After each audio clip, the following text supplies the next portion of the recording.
Hey guys, welcome back to Team Death Slinger. My name is Peter, and today, like we talked about last week, we're going to continue our galaxy profiles, and we're going to hit red hybrid base this week. We are not entirely red base. We're still going to run some of the newer galaxy base support, but we do have an emphasis on our little red hybrid package and a more red top end. So, starting with our eggs, I'm on BT22 Moonmon, 4 copies. When effects place this Digimon's top stack card as its bottom Digivolution card, draw 1 and trash card in your hand. We still care about filling the trash because we want to be able to evo into things when we swing and tap the Sayo.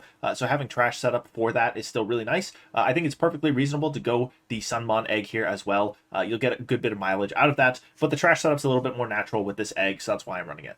We're going to run 4 copies of the BT22 Lunamon. On play, reveal top 3, add a card with Nightclaw and 1 card with Lightfang or Galaxy. Return the rest to bottom deck. Comes up sometimes because we're a little bit more of a heavy Lightfang Galaxy package here. And then the Inheritable says main once per turn by placing this Nightclaw or Lightfang trait Digimon top stack card as its bottom source, draw 1. Excellent draw power for the Galaxy engine in general. We're on 4 copies of the EX5 Coronamon. At the start of your main phase, if you have a Tamer with the Lightfang or Nightclaw trait, you gain a memory. That does come up quite often, and it's a great way to get some extra memory to push through the turn. We also have this excellent Inheritable here that main once per turn by placing the top card of this Digimon with the Lightfang or Nightclaw trait as this Digimon's bottom source. You gain 2 memory. This is going to be the main way we stack up same level sources alongside Lunamon and the Koh Sayo. We're going to run 3 copies of Ukkomon to round out our rookie count here. When you promote, you're going to be able to reveal top 3, add a Digimon or Tamer among them to the hand, the rest go bottom, then you hatch an extra egg. It's extra aggro, it's extra tempo, it finds us our Tamers, and it finds us any Digimon. It's just going to be excellent for the purposes we need it for. Onto the level 4s, 4 copies of the new BT22 Lekismon. When Digivolving, if this Digimon stack has 2 or more same level cards, you may play 1 Tamer card with the Nightclaw or Lightfang trait from your hand without paying the cost. This effect can't play cards with the same name as any of your Tamers. This is a great way to get your Sayo and your Koh Sayo into play without paying the hefty 4 cost for those cards. Inheritable is also excellent here. All turns when this Digimon with the Nightclaw, Lightfang, or Galaxy trait card would be deleted by trashing 2 same level cards from its sources. It is not deleted. We love that protection effect. We're going to try and stack it up with Lekismon and the Crescemon. We're going to round out our level 4 count with 2 copies of Firamon from EX5. On play, when Digivolve and reveal top 3, add a card with Lightfang and 1 card with Nightclaw or Galaxy among them to the hand. The rest go bottom. And then we get a Your Turn 2k DP bonus. This is excellent. It's more Lightfang trait cards, Galaxy trait cards for us to actually shuffle to the bottom of the stack, as well as also finding some pieces, which is pretty critical in this package. We're going to have 4 copies of the Agunimon. This is the aforementioned red hybrid package. This Evo is on top of a red or purple level 3, which we are running for 3. And then this Digimon may Digivolve from the hand on one of your red Tamers as if that card is level 3. So this is a valid hybrid target on top of Koh Sayo as well. When Digivolving, if Greymon is in this Digimon's Digivolution cards, or if you have a blue or green Digimon or Tamer, this Digimon may Digivolve into an AncientGreymon in the hand for a cost of 3, ignoring its Digivolution requirements. If this effect Digivolve, delete this Digimon at the end of turn. And then we get a 2k DP Inheritable because Sayo is a blue-purple Tamer. Basically, this just reads, you promote a rookie. Now, potentially Coronamon is excellent here because you just gain a memory off promoting the Coronamon with Koh Sayo that guarantees the 4 memory turn. You pay the 3 to Evo into this, leaves you at 1, and then you get to warp into the Burning Greymon because the Sayo is a blue Tamer in play. You can also have blue Digimon in play, but the Tamer is just an easier setup. And you get the Burning Greymon on the board, and you get to reap all the benefit of that card pretty easily. So we like this package quite a bit in this deck. We have the 4 copies of Crescemon for our level 5 package. BT22, new card here, has jamming. When Digivolving, draw 1 and trash 1 card in your hand. Then if this Digimon stack has 2 or more same level cards, one of your opponent's Digimon or Tamers can't suspend until their turn, and that is a really strong effect, and it will save you in plenty of occasions. It also doubles out with that protection effect that we saw on Lekismon, so I prefer this certainly over the EX5 Crescemon.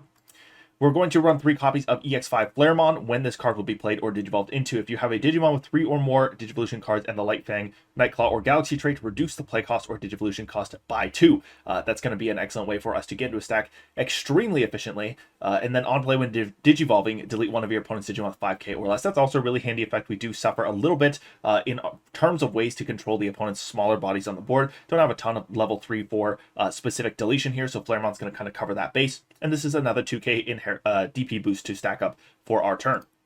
We're going to run 4 copies of the Apollomon from EX5 as our primary Galaxy level 6 here. When Digivolving Blitz, your turn for every 3 cards in this Digimon's Digivolution cards, this Digimon gains security attack +1. That's going to be excellent. This is going to hit really hard and really efficiently.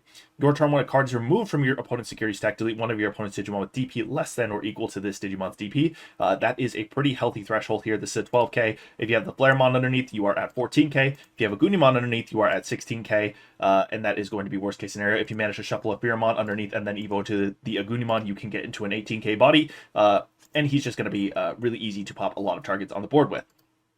We are going to run the 4 copies of AncientGreymon from BT17. Security attack +1. On play, when digivolving, delete one of your opponent's Digimon with as much or less DP as this Digimon.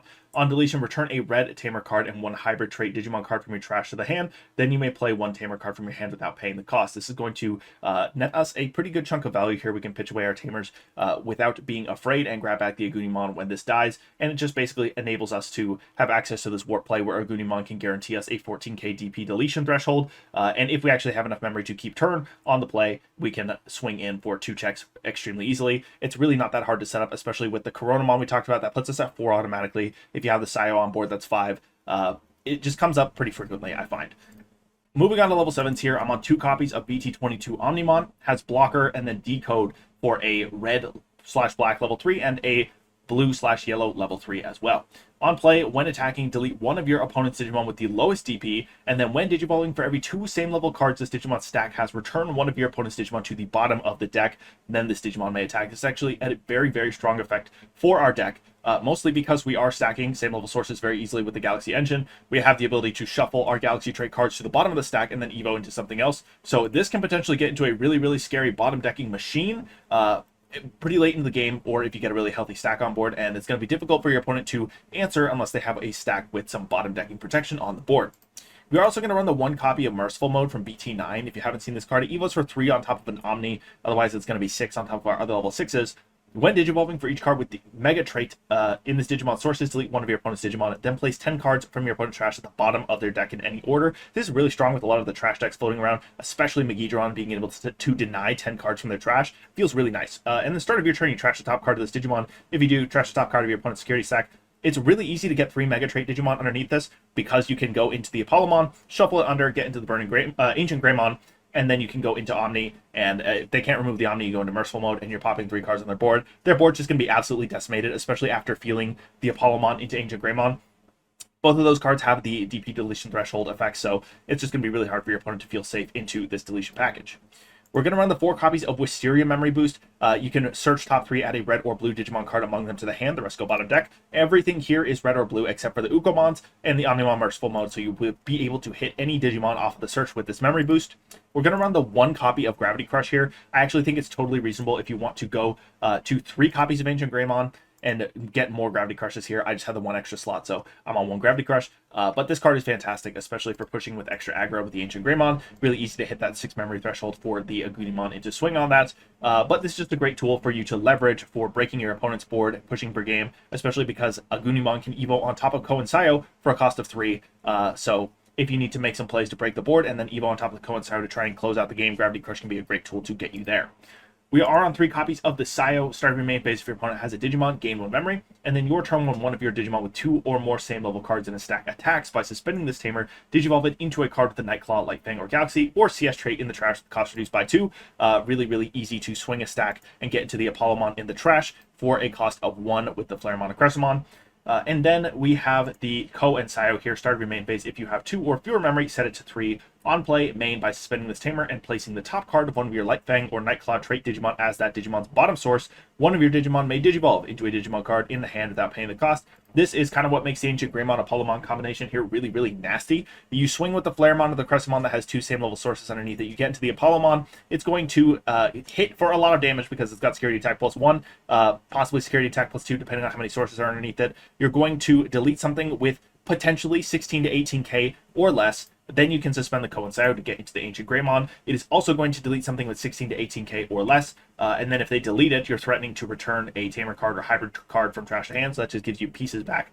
And then play a Tamer from your hand without paying the cost. This does not discriminate on what kind of Tamer you play.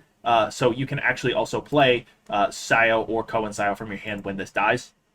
And then you are further threatening to digivolve into the Omnimon or the Merciful mode. So this deck just keeps presenting threats over and over and over. It is also worth mentioning that the AncientGreymon here is excellent, just even if you can't swing with it, to go into the Agunimon, force the warp into AncientGreymon. You pop something with the AncientGreymon that is 14k or less, and you are setting up value with these Galaxy pieces because you can play the Tamer from hand without paying the cost. So it can sometimes be worth it. You get set to 3 with the Koh and Sayo, you promote the Coronamon, that puts you at 4 memory, you play your full combo, and you're leaving the opponent at 2 just just so you can get a Sayo on board, but you get plenty of value for getting the Sayo on board and deleting an opponent's body. So this deck has a lot of aggro. It's got a lot of fun routes to experiment with, and I hope you guys just enjoy this deck profile. Let me know what you're doing with Galaxy in the comments down below. That's going to be it for this video. Thank you guys for watching. Have a great day. Thank you to our channel members for supporting this channel. It's people like Langlong, Big Z11, Coffee Deus, and DigiDane who make videos like this possible.